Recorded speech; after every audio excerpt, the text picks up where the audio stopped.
আপন আত্মা আমাদিগকে দান করিয়াছেন।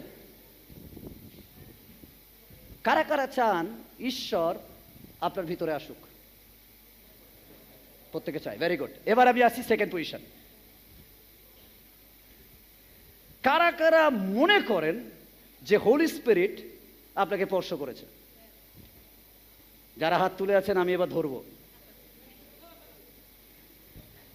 তুলে আছে, দাঁড়ান আমি আসছি।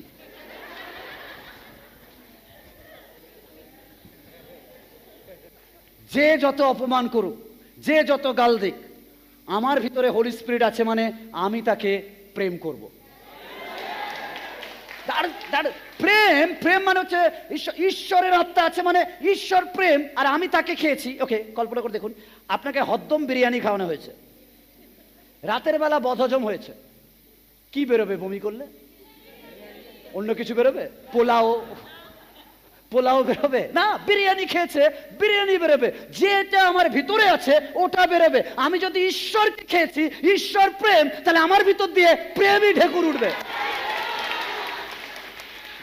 প্রেম, ঈশ্বরের সাথে আমাদের ভিতরে প্রেম। আমি হ্যাঁ, হতে পারে কারোর প্রতি আপনার একটু মনোমালিন্য হতে পারে, সেটা ক্ষণিকের হোক। বাইবেল কি বলেছে? সূর্য ডোবার সাথে সাথে জড়িয়ে ধরে বলো, একটু রেগে গেছিলাম, but I love you. Everybody, ঈশ্বরের সাথে প্রতিটা রিলেশন